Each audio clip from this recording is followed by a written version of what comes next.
Puji Tuhan, selamat malam, shalom Bapak Ibu Saudara yang dikasihi Tuhan.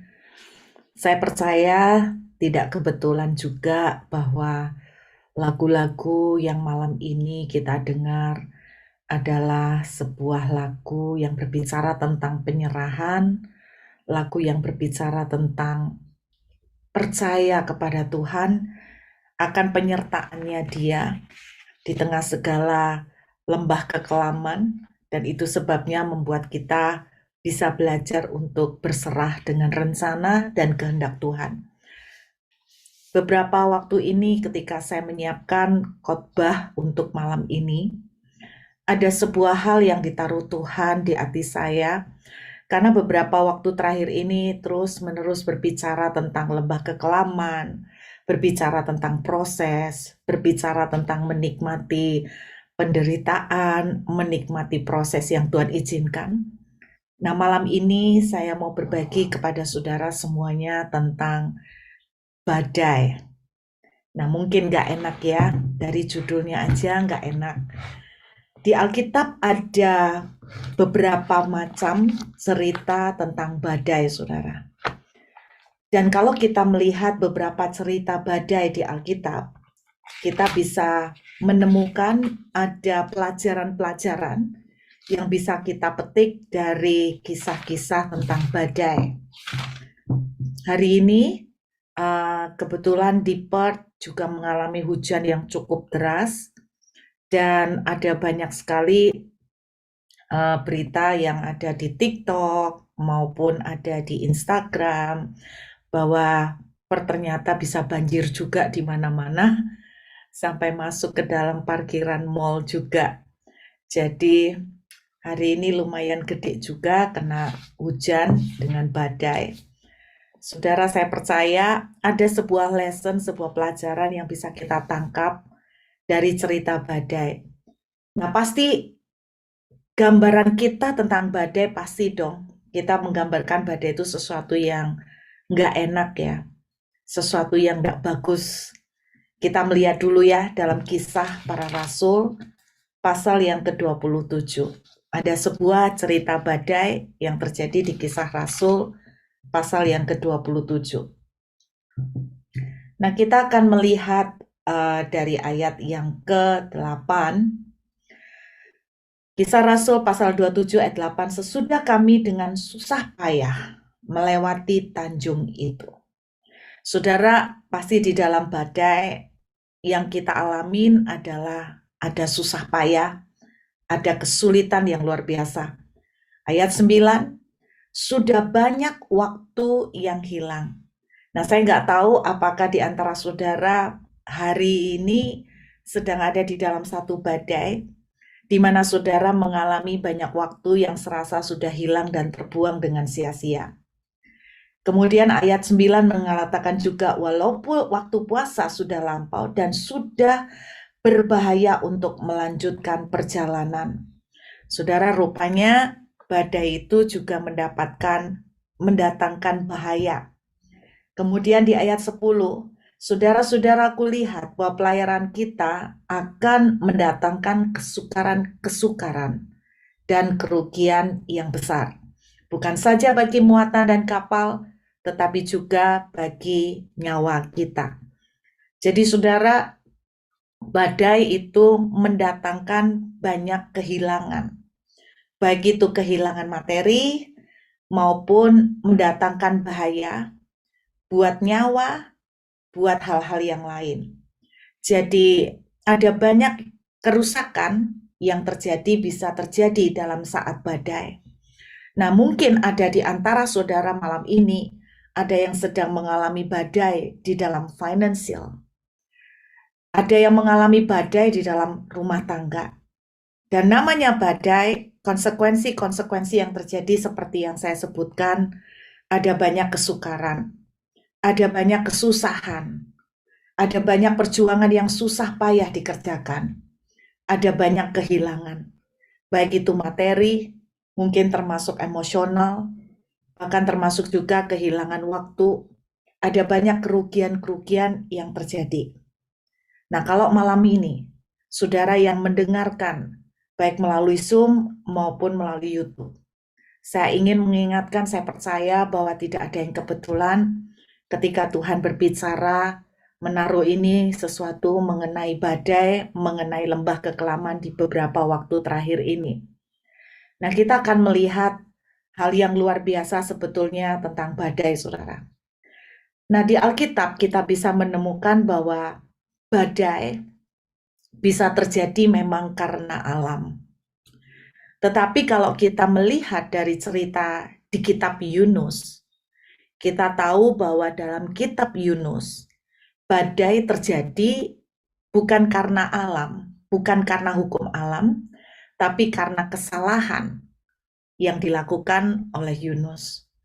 Dalam hidup kita bisa mengalami sebuah badai dalam rumah tangga, badai dalam keuangan, badai dalam masalah kesehatan, badai mengenai anak-anak. Kita bisa mengalami itu karena kesalahan kita, karena kita mengambil andil dalam kesalahan, sehingga terjadilah banyak kerusakan dan kerugian. Di kitab Yunus itu jelas sekali bahwa badai itu terjadi karena kesalahan yang dilakukan oleh Yunus. Tetapi di Kisah Para Rasul pasal yang ke-27 ini, maupun di dalam kitab Markus pasal yang ke-6, di situ diceritakan bahwa murid-murid Yesus disuruh Yesus untuk pergi dulu. Lalu Alkitab menuliskan bahwa ketika mereka mulai berlayar, terjadilah badai.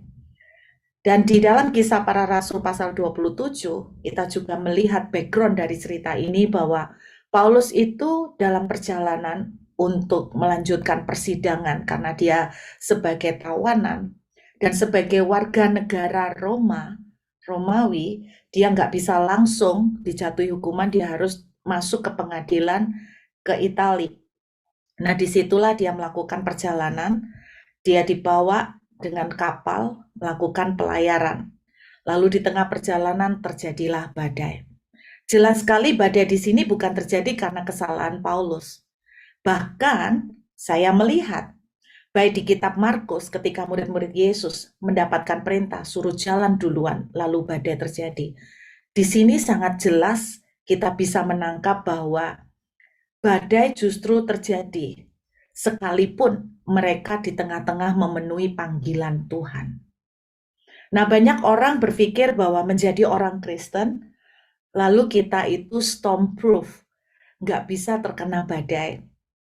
Tapi ada juga orang yang konseling berkata begini, kenapa sejak saat ikut Tuhan, saya tuh mengalami banyak sekali masalah. Nah, saudara, dari Kisah Para Rasul maupun Markus kita bisa melihat bahwa badai bisa terjadi juga pada orang benar. Badai bisa terjadi juga pada orang yang sedang melakukan perintah Tuhan, tidak di dalam perjalanan yang membangkang sama Tuhan. Berbeda sekali dengan Yunus.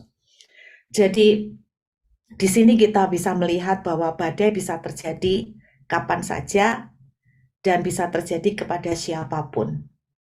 Kita kadang-kadang nggak bisa mengontrol terjadinya badai, kecuali badai yang terjadi karena kesalahan sendiri ya. Pada dasarnya kita tidak bisa mengontrol ketika sebuah badai itu terjadi, sebuah goncangan terjadi, ketika lembah kekelaman terjadi. Tetapi paling tidak yang bisa kita kontrol adalah bagaimana kita harus bereaksi ketika ada di tengah badai. Seperti saya pernah sharing beberapa waktu yang lalu, Tuhan juga mengizinkan saya mengalami lembah kekelaman saat ini, dan saya berharap juga kita semua yang ada di dalam badai, di dalam kekelaman, kita bisa tetap kuat. Dan saya pengen berbagi kepada saudara hal yang saya temukan yang simple sekali, tapi sangat menguatkan buat saya. Apa sih sebetulnya bagaimana kita harus menyikapi ketika kita ada di tengah badai, saudara? Nah, mari kita lihat dari kitab Markus pasal yang ke-6. Saudara tandain Kisah Para Rasul karena kita akan bolak-balik dari Markus, Kisah Para Rasul, Yohanes, maupun kitab Yunus. Kita akan melihat kitab Injil Markus pasal yang ke-6. Saudara, ada sebuah cerita di sini. Kita akan melihat ayat yang ke-40. Kita mulai lihat ayat ke-46.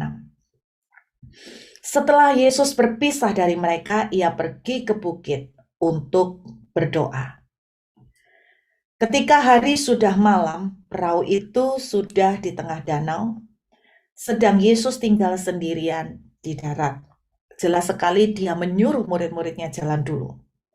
Ketika ia melihat betapa payahnya, seperti saya bilang, badai itu membuat kita kesusahan, badai membuat kita capek, badai membuat kita payah, draining energy. Dan mungkin ada di antara saudara yang malam ini merasakan kayaknya tenaganya udah terkuras banyak untuk perjuangan.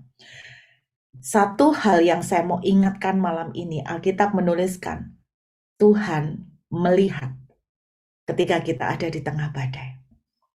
Saya mau kita mengingat fakta ini bahwa apapun lembah kekelaman atau badai yang saudara sedang lewati hari ini, Tuhan itu melihat.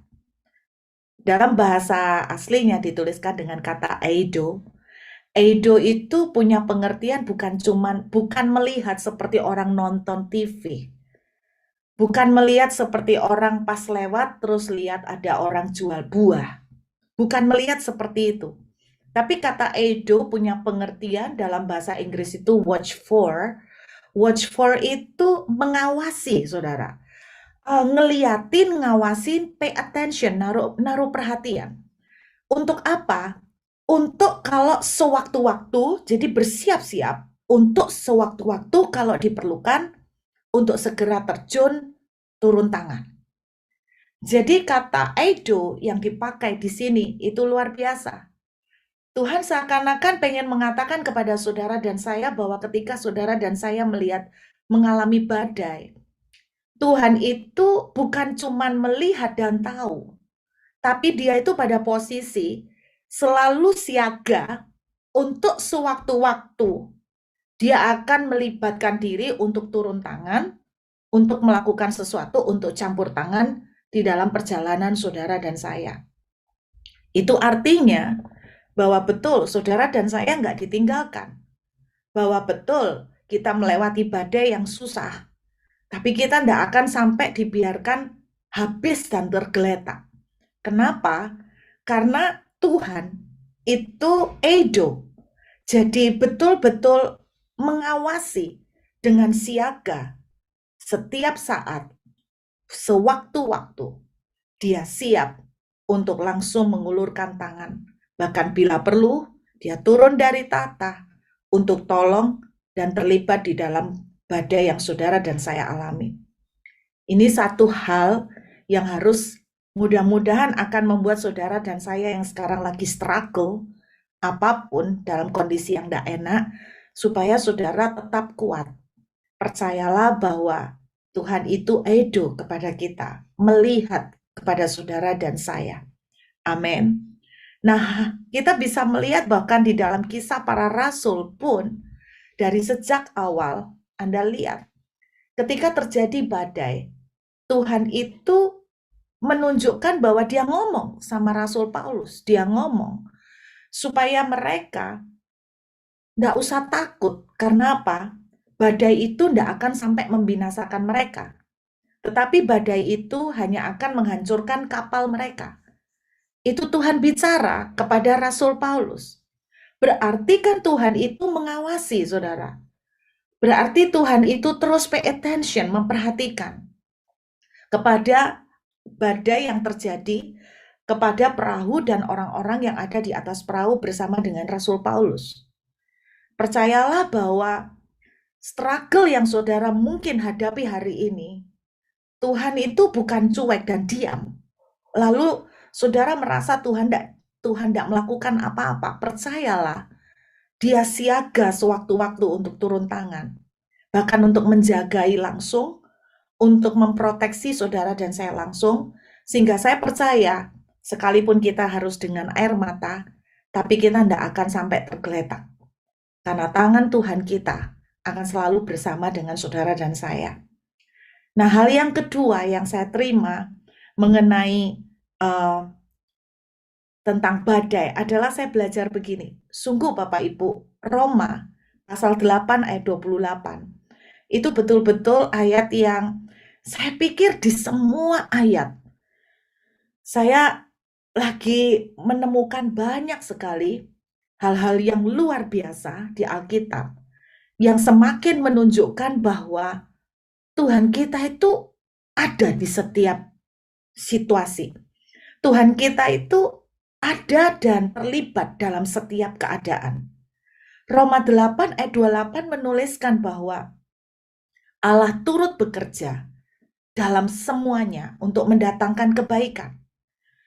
Bukan berarti bahwa badai Tuhan yang bikin, enggak. Tuhan tidak pernah kasih badai, kecuali Anda lihat dalam kisah Yunus. Itu case khusus ya.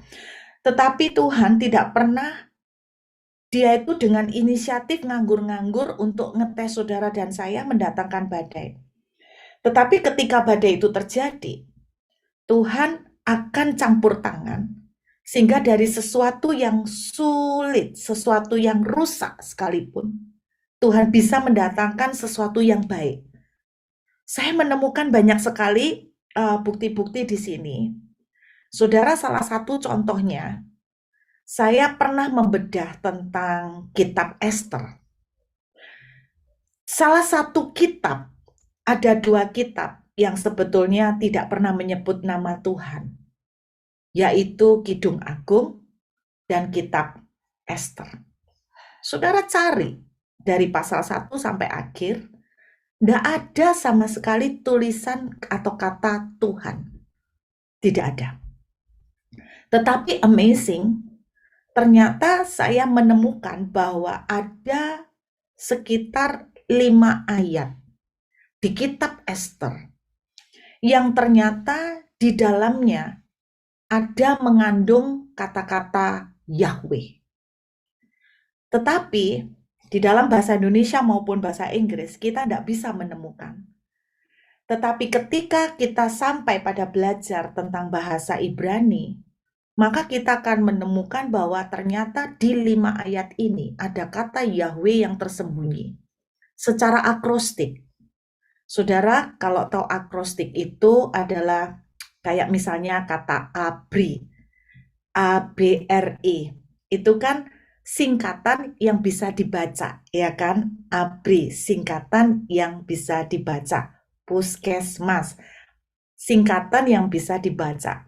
Demikian juga dengan kata Yahweh yang ada di kitab Esther itu disusun secara akrostik. Sehingga kita tidak bisa menemukan itu di bahasa Indonesia, tapi kalau kita udah mulai membedah di bahasa asli, kita akan tahu bahwa ternyata di 5 ayat tersebut ada kehadiran Tuhan. Dan 5 ayat ini kebanyakan adalah ayat-ayat yang kritis, yaitu ayat di mana terjadi keadaan yang sulit. Salah satu contohnya adalah ayat mengenai Haman, begitu marah dengan Mordekai, sehingga ia merencanakan untuk besoknya akan meminta kepada raja supaya menggantung Mordekai. Nah, di ayat tersebut, ternyata secara akrostik, hurufnya ditemukan kata Yahweh. Saya belajar satu hal, benar Allah hadir bahkan di dalam badai. Dia bukan cuma melihat, mengawasi, dan siap-siap untuk turun tangan, tetapi Tuhan bahkan dari sesuatu yang kelihatan negatif akan dia sanggup rubah menjadi sesuatu yang bagus untuk kepentingan saudara dan saya. Saya ajak lihat kembali di Kisah Para Rasul pasal yang ke-27. Kita akan lompat langsung. Kalau Anda baca Kisah Rasul pasal 27, itu sepenuhnya cerita tentang deskripsi gambaran badai yang serem sekali yang ditimpa, yang dialami oleh Paulus dan seluruh kapal yang ditumpangi dan awak kapalnya. Ayat 20, pasal 28 ayat 1 menuliskan begini. Jadi setelah badai itu terjadi, kapal itu akhirnya pecah, tapi persis ketika kapal itu pecah, mereka sudah hampir sampai ke daratan. Sehingga tanpa banyak susah, mereka langsung berenang menuju ke daratan. Nah, ayat 1 dari pasal 28 menuliskan, Mereka tiba dengan selamat di pantai, barulah kami tahu bahwa daratan itu adalah Pulau Malta. Nah, saudara, di Pulau Malta ini terjadi banyak insiden, terjadi banyak hal. Antara lain, boleh dibilang kepala desa dari Pulau Malta, itu papanya sakit. Paulus mendemonstrasikan kuasa Tuhan, sehingga penduduk Malta mulai percaya bahwa Tuhan itu ada. Singkatnya, bukan kesembuhan saja yang terjadi, tetapi nama Tuhan diperkenalkan. Jadi dari sesuatu badai ini ternyata membawa dampak. Seluruh orang-orang yang ada di Pulau Malta diperkenalkan kepada Tuhan. Tapi bukan berhenti di situ. Lalu apa untungnya buat Paulus? Nah, Paulus ini kan mau dibawa ke Italia, ceritanya ya. Nah, saudara mau diadilin. Nah, ternyata pada waktu mereka dilayani oleh Paulus, kemudian mendapatkan banyak mujizat, penduduk Malta begitu mengasihi dan menghormati Paulus dan seluruh awak kapal. Padahal yang di atas kapal itu kan banyak yang tawanan, betul kan? Dan Alkitab menceritakan mereka memberikan kepada Paulus dan seluruh orang-orang yang lain banyak sekali pemberian. Termasuk mereka menggantikan dengan kapal yang baru. Nah, artinya apa, saudara? Bahwa dengan banyak pemberian-pemberian ini, bahasa sederhana saya tuh gini loh. Paulus itu dapat duit saku nih ceritanya, mau ke Italia. Dan dia harus menjalani proses pengadilan itu kan nggak mungkin 1-2 hari. Pengadilan itu kan lama, saudara. Jadi rupanya dari pemberian-pemberian ini adalah untuk memberkati juga Rasul Paulus untuk mempersiapkan dia dengan segala yang dia perlukan untuk dia ada di masa pengadilan itu. Nah, Anda bisa lihat dari sesuatu yang kelihatan negatif pada akhirnya juga mendatangkan hal yang baik. Amin, saudara. Saya mau tunjukkan lagi sesuatu yang luar biasa. Ya, sebetulnya tadinya saya tuh ingin menyampaikan ini kalau pas saya onsite. Karena sejujurnya kalau online itu saya juga bingung karena agak sulit untuk mendemonstrasikan bahwa sungguh Bapak Ibu Roma 8 ayat 28 ini benar-benar yang mewarnai hidup anaknya Tuhan. Jadi kita anak-anak Tuhan itu benar-benar tidak pernah jalan sendiri. Saya ajak kita melihat di dalam Kejadian pasal 1 ayat 1. Nah, itu ada satu kata yang luar biasa. Sebetulnya satu ayat itu ada banyak rahasia ilahi. Kejadian 1 ayat 1.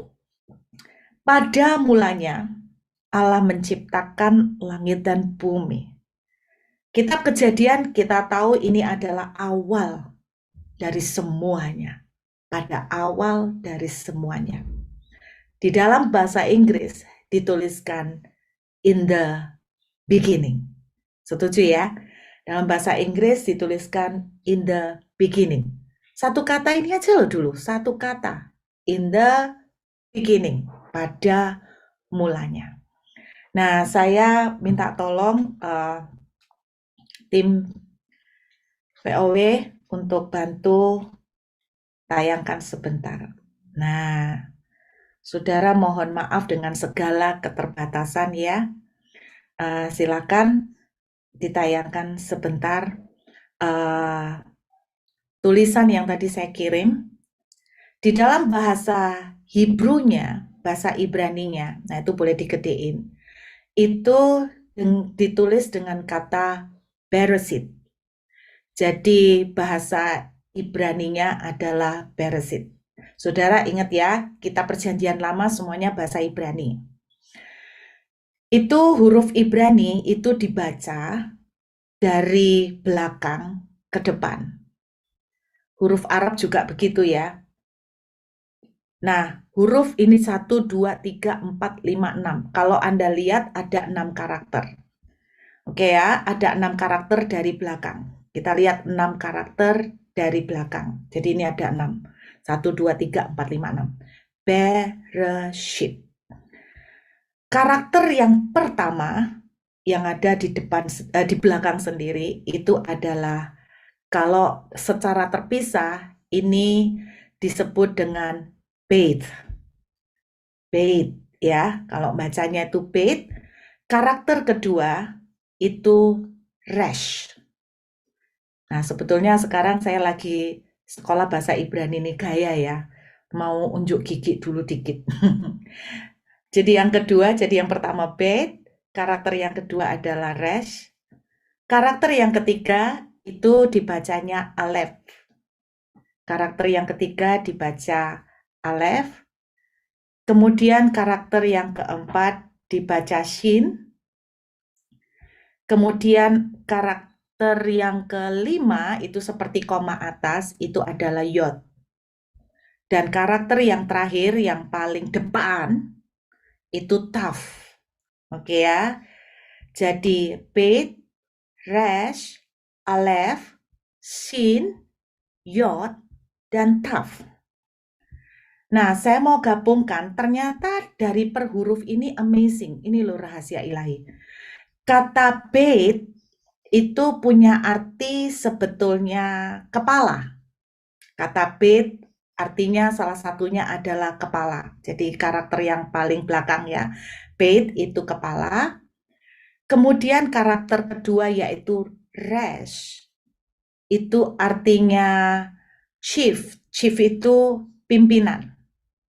Nah, menariknya ketika kata beit sama kata resh, dua huruf paling belakang ini digabung menjadi satu, itu membuat sebuah arti lagi, yaitu son, anak laki-laki, anak, putra, bukan putri. Oke ya. Kemudian karakter ketiga, aleph. Aleph ini adalah kata huruf yang sering dipakai untuk Tuhan, yaitu Adonai. Jadi itu aleph. Jadi aleph ini punya pengertian Adonai, Tuhan, God. Kemudian kata shin yang bentuknya kayak huruf W itu ya, karakter keempat. Shin ini secara terpisah mempunyai pengertian destroy, artinya menghancurkan. Lalu kita masuk ke huruf yang kelima, yang seperti koma di atas, itu yod. Nah, yod ini artinya tangan. Yod ini tangan. Dan huruf terakhir yang paling depan, taf, itu punya pengertian cross atau salib atau covenant. Jadi kalau kita lihat dari belakang, bet, res, aleph, shin, yod, taf, ini ternyata kita bisa menemukan bet sama res punya pengertian sun, aleph God, shin destroy, yod hand, sedangkan taf adalah cross. Kalau Anda bisa gabung, Anda akan langsung tahu kalimat yang terbentuk, yaitu Allah, anak Allah, menghancurkan dengan tangannya sendiri melalui kayu salib. Anak Allah dengan tangannya sendiri menghancurkan melalui kayu salib, melalui salib. Wow, Anda bisa lihat di sini. Padahal ini kitab Kejadian, pasal 1, ayat 1. Cuma dari satu kata pada mulanya. Tapi ternyata sudah ribuan tahun sebelumnya Tuhan sudah menuliskan rencana agungnya untuk menyelamatkan manusia, menghancurkan dosa melalui karya salib, melalui putranya yang tunggal. Dari sini kita bisa tahu bahwa dari sejak awal, hidup saudara dan saya tidak ada yang random, tidak ada yang acak-acakan. Hidup saudara dan saya sejak mulanya Allah telah turut campur tangan.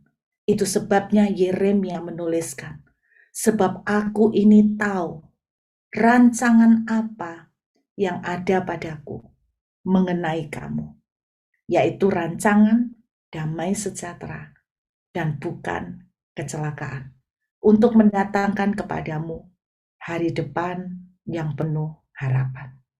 Amin, saudara. Saya berharap ini akan menjadi kekuatan. Percayalah bahwa dari sejak pada mulanya, Tuhan sudah menuliskan semuanya, mengatur, terlibat dalam kehidupan saudara, termasuk di dalam badai. Hal yang berikutnya yang luar biasa tentang badai, yaitu saya percaya Efesus pasal 3 ayat 20. Bagi dia yang dapat melakukan jauh lebih besar, jauh lebih banyak dari apa yang kita doakan. Saudara percayalah bahwa cara kerja Tuhan selalu naik level. Cara kerja Tuhan selalu makin lama tambah baik.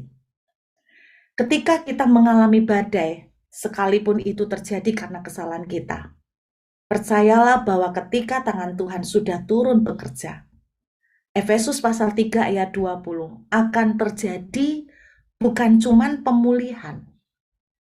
Maksudnya pemulihan tuh kan dari sakit jadi sembuh. Bukan cuman itu.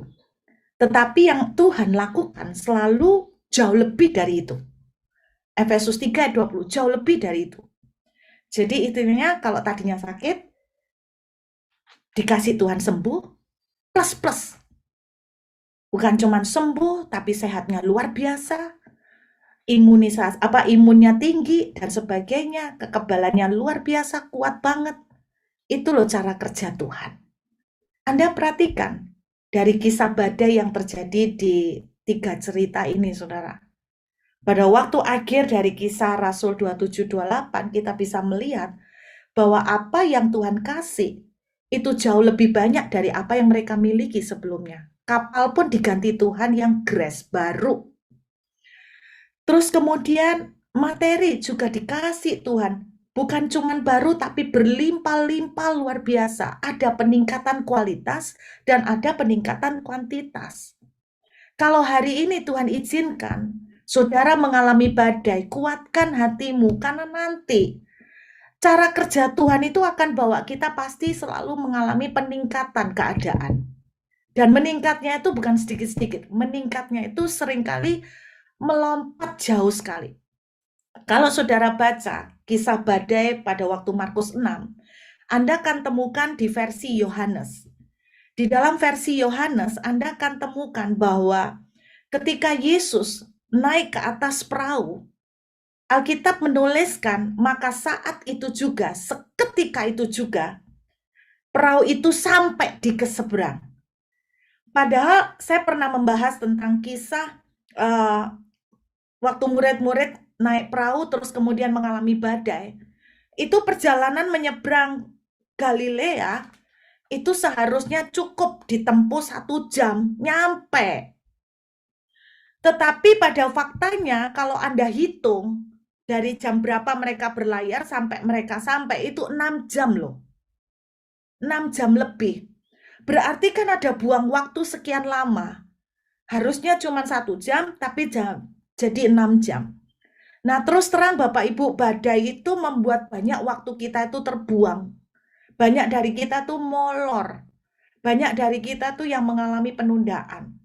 Tetapi tahukah Anda dan Anda bisa melihat bahwa ketika kita melewati badai itu, apa yang terjadi? Badai itu akan membawa kita pada keadaan yang jauh lebih baik dari sebelumnya. Badai itu akan membawa kita kepada redemption atau penggantian. Penggantian apa? Penggantian dari apa yang hilang, bahkan jauh lebih baik. Kalau waktu yang hilang, percayakah saudara, setelah melewati badai, kalau Tuhan izinkan sekarang kita ngalamin badai, tangkap dengan iman, Tuhan mau bawa percepatan kepada saudara sebentar lagi. Kalau Tuhan izinkan badai terjadi pada hidup kita secara finansial, percayalah bahwa Tuhan akan bawa kita pada kondisi finansial yang jauh lebih baik daripada sebelumnya. bukan kondisi finansial yang seperti merangkak-merangkak. Karena pola kerja Tuhan adalah Efesus 3 ayat 20. Lebih banyak, lebih besar dari apa yang kita minta. Ini yang terjadi. Jadi saya bilang bukan kita cari gara-gara, cari badai supaya dapat yang lebih baik. Enggak. Tetapi ketika badai itu terjadi, ini loh yang saya perhatikan polanya. Bahwa dari semua badai yang ada di Alkitab, Tuhan selalu pada akhirnya keluarkan anak-anaknya dari badai itu dengan kondisi yang jauh ekstra daripada sebelumnya. Termasuk waktu diganti oleh Tuhan luar biasa. Yang biasanya naik perahu menyeberang Galilea menempuh 1 jam. Tetapi ternyata lihat, seketika itu juga terjadi penebusan waktu. Mungkin selama badai ini terjadi, Anda mengalami banyak waktu-waktu saudara terbuang.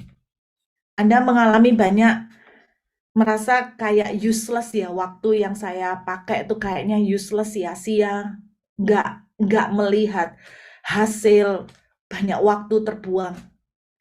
Saudara sempat nggak ngerasakan bahwa, saya nggak tahu apakah saudara ngerasakan, tapi saya secara pribadi ngerasakan bahwa pada waktu COVID terjadi 2 tahun, saya terus terang sempat ngerasakan bahwa kita tuh kayak buang waktu 2 tahun. Sempat, saya merasakan seperti itu. Kayak 2 tahun itu terbuang percuma ya. Anak-anak kita juga, contoh simple, contoh sederhana nih. Yang waktunya untuk graduation, wisudaan, mereka kehilangan momen untuk wisuda, ya kan? Yang mungkin ngerayain Sweet Seventeen nih, dipestain, mereka kehilangan momen itu. Jadi ada kehilangan-kehilangan yang terjadi, tetapi percayakah bahwa bahkan waktu yang terbuang pun Tuhan bisa gantikan. Tuhan bisa gantikan. Saya tidak tahu bagaimana cara Tuhan menggantikan, tapi saya ingin menguatkan saudara yang ada di dalam badai malam hari ini. Percayalah bahwa Efesus 3 ayat 20. Tuhan selalu bawa kita kepada sikon dan kondisi yang jauh lebih baik. Jauh lebih terberkati, jauh lebih meningkat daripada sebelumnya. Jauh lebih sehat, jauh lebih berlimpah daripada sebelumnya. Amin. Karena itu sebagai kesimpulan dari hal-hal ini, satu poin lain yang saya mau bagikan adalah bahasa Inggrisnya bilang begini, stay on the board. Stay on the board. Jadi stay on the boat, stay on board. Jadi artinya banyak dari kita ketika kita mengalami badai, kita itu mau lompat, kita itu mau cepetan lari, kita tuh nggak tahan, kita putus asa, kita lelah. Tapi kalau Anda melihat bahwa Tuhan melihat, Tuhan edo, Tuhan mengawasi kita sepanjang melewati badai. Artinya dia siaga untuk turun. Dan kalau kita juga ingat bahwa Roma 8 ayat 28, Tuhan ikut bekerja campur tangan. Ingat, in the beginning, Bereshit, Tuhan sudah menuliskan tentang karya Yesus. Semua sudah ditulis, semua sudah ada di dalam pikiran Tuhan. Jadi tidak mungkin saudara dan saya itu diignore, diabaikan sama Tuhan. Dan kuatkan hati saudara karena badai itu akan membawa kita pada keadaan yang jauh lebih baik dari hari ini. Saya yakin itu. Keadaan yang sekarang, kondisi yang ada pada kita sekarang, akan Tuhan bawa kita ke yang lebih baik. Karena itu stay on board, jangan menyerah saudara. Jangan menyerah, jangan putus asa. Kemarin di satu Zoom saya katakan, seandainya wanita pendarahan 12 tahun hari itu menyerah, karena Alkitab menuliskan semua dana sudah habis, dia tidak sembuh juga. Dan dia merangkak karena badannya secara manusia sudah lelah. Tapi dia tidak menyerah. Akhirnya dia mengalami kesembuhan. Mazmur 126 menuliskan begini. Sekalipun kita tuh menangis, tapi Mazmur 126 mengajarkan gini. Orang yang berjalan maju dengan menangis sambil menabur benih. Berarti orang ini nangis, lagi susah. Tapi dia jalan maju. Nggak mundur, nggak stay di tempat. Dia jalan maju. Tapi nangis. Tapi tetap jalan maju. Saya berdoa malam ini, saudara mungkin menangis. Tapi jangan stay di tempat, jangan menyerah. Tetap berjalan maju. Tetap lakukan apa yang saudara bisa lakukan walaupun nggak melihat hasilnya. Saya kemarin cerita tentang Ishak. Bagaimana mungkin ada company yang bisa menghasilkan perlipatan 100 kali lipat dalam waktu tidak sampai setahun. Tapi kenapa Ishak bisa panen 100 kali lipat? Saya cerita bagaimana setiap 2 bulan dia nabur. Benih tidak keluar hasil. Saya percaya berikutnya dia tidak nunggu 2 bulan. Dia nabur, mungkin sebulan kemudian dia taburi lagi, sebulan kemudian dia taburin lagi. Pada sebelum 1 tahun, tiba-tiba serentak benih itu tumbuh. Dan luar biasa panenan berlimpah 100 kali lipat. Jadi saya percaya begini loh saudara. Ishak bisa mendapatkan panenan 100 kali lipat karena dia tidak menyerah. Dia terus nabur walaupun mungkin dia belum lihat hasilnya. Anda bayangkan nanam gandum itu 2 bulan aja sudah bisa panen. Tapi Anda bisa lihat ketika dia nabur, dia tidak melihat tanda-tanda tunas tumbuh sama sekali. Tapi dia terus nabur. Dia belum melihat juga hujan. Dia melihat matahari terik sekali. Tapi dia terus nabur gitu loh. Kalau mungkin saudara dan saya di posisinya, kita udah nyerah karena kita melihat tidak ada hasil. Siapa di antara saudara yang berkata begini, percuma, aku udah nyoba, tidak ada hasil. Siapa di antara saudara yang malam ini bahkan Anda berpikir di dalam hati saudara, saudara merasa begini loh, gimana ya, aku ini apa yang tak kerjain ini mau ngarah kemana? Kayaknya nggak ada hasil apa-apa gitu loh. Mau ngarah kemana? Kalau saudara sempat mikir seperti itu, saya ingin ingatkan, stay on board. Jangan menyerah. Ishak bisa dapat panenan segitu banyak. Karena dia terus nabur, dia terus kerjain. Walaupun nggak lihat hasilnya. Walaupun tidak lihat progres sedikit pun, tunas saja tidak tumbuh. Dia terus nabur kayak orang gila. Saya cerita bagaimana Nuh menunggu untuk menyelesaikan kapal, nunggu banjir datang 125 tahun. Itu kalau saudara sama saya sudah ketemu berapa generasi dari yang tadinya cucu, cucunya udah jadi punya cucu lagi, masih juga banjir tidak datang. Itu apa tidak dibilang gila, salah dengar suara Tuhan. Tapi satu hal yang saya belajar bahwa tetap lakukan apa yang saudara bisa lakukan walaupun Anda tidak melihat progres. Stay on board. Kalau Anda mengalami financial storm, badai dalam keuangan, tetap kerjakan apa yang saudara bisa kerjakan walaupun sangat terbatas. Karena apa? Karena saya percaya begini loh, Alkitab bilang begini, adakah Tuhan itu akan membiarkan anaknya yang siang malam berseru, berharap sama dia. Saudara, ada kata-kata bijak yang dibilang sama Albert Einstein. Saudara tahu dia seorang yang terkenal sebagai genius ya. Ilmuwan, saintis yang sangat jenius. Saya kaget waktu membaca kata-kata dia. Dia punya kata-kata gini. It's not that I am so smart. Dia bilang, bukan karena aku pintar. Padahal kita tahu dia dikenal sebagai orang jenius. Betul nggak? Tapi dia bisa bilang begini, It's not that I'm so smart. Bukan karena aku pintar. Tapi dia jawab gini, it's just that I stay with problems longer. Dia bilang, aku tuh bukan orang pintar. Masalahnya cuma karena aku ini bertahan di dalam masalah itu lebih lama dari kalian. Wow. Jadi saudara, dia bilang, semua keberhasilannya dia, penemuan-penemuan yang jenius dari dia bilang, aku bukan orang yang pintar, tapi aku cuma bertahan sedikit lebih lama daripada orang-orang lain. Keren ya.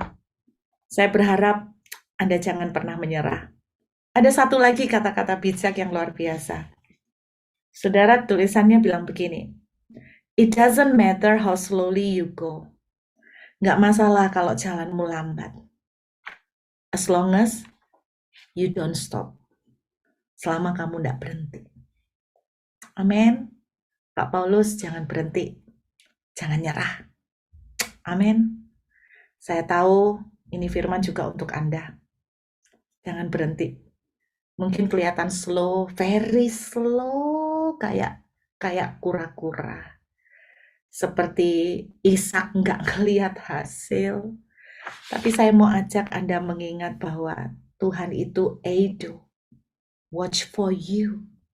Dia bukan cuma ngelihat ngalamin struggle, tapi dia siap untuk berjaga-jaga anytime dia diperlukan supaya dia bisa turun tangan. Dan ada kebaikan, pasti ada kebaikan yang dia bikin. Ingat sejak kitab Kejadian pun, ternyata sudah ada nubuatan tentang Yesus. Kata pertama, in the beginning, pada mulanya. Apa pada mulanya? Anak Allah menghancurkan dosa melalui salib. Wow, pada mulanya. Dari sejak awal, dia telah atur semuanya untuk mendatangkan hal yang baik, bahkan dibawa jauh lebih baik dari sebelumnya.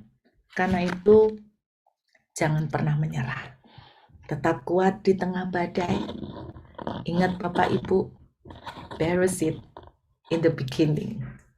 Ada dalam rencana Tuhan sejak awal mula. Amin saudara, ada rencana Tuhan sejak awal mula.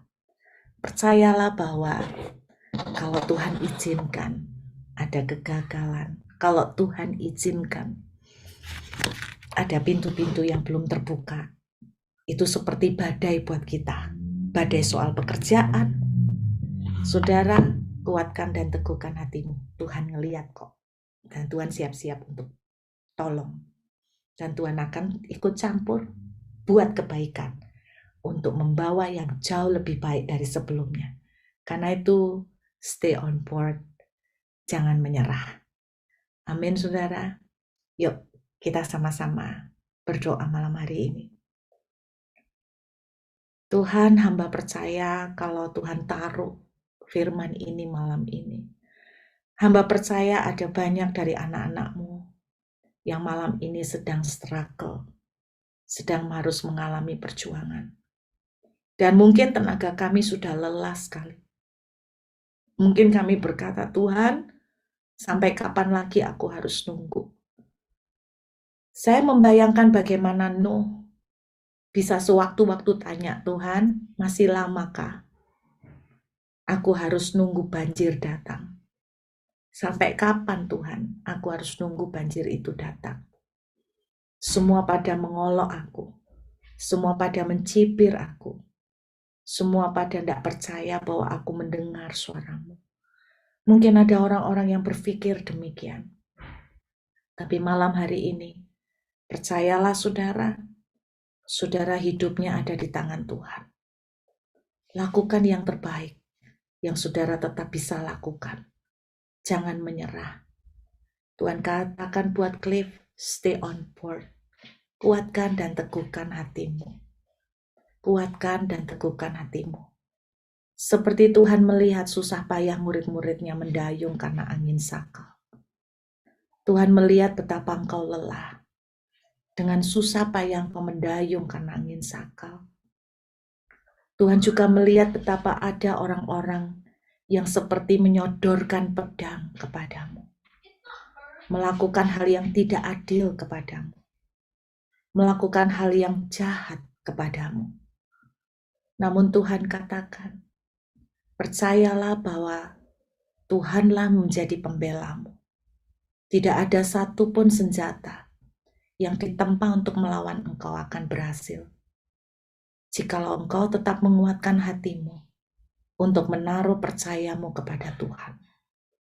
Kuatkan, walaupun dengan air mata, tapi tetap menabur sambil maju. Dan Tuhan berkata, pasti pulang dengan sorak-sorai sambil membawa berkas-berkasnya. Berapa lama saya nggak tahu, Cliff. Tapi yang saya percaya, Tuhan tidak pernah tinggalin Dan pasti ada sesuatu yang sangat luar biasa yang Tuhan siapkan buat engkau. Tuhan, biarlah engkau memberkati anakmu ini. Hamba percaya dia akan keluar melewati badai dan menjadi seseorang pemenang yang luar biasa. Saya melihat seorang laki-laki muda. Saya nggak tahu ini siapa. Buat keluarga dari Ibu Lingling. Saya melihat tangan Tuhan turun di atasnya. Tangan Tuhan seperti mendandani dia. Memakaikan jubah yang indah sekali. Seperti Yusuf dipakaikan jubah yang sangat indah. Tuhan akan menyatakan kemuliaan. Tuhan akan menyatakan promosi yang sangat luar biasa. Terima kasih Bapa. Tuhan tahu banyak orang-orang yang hadir baik di Zoom maupun di YouTube. Saya nggak tahu tapi saya melihat nama Greta.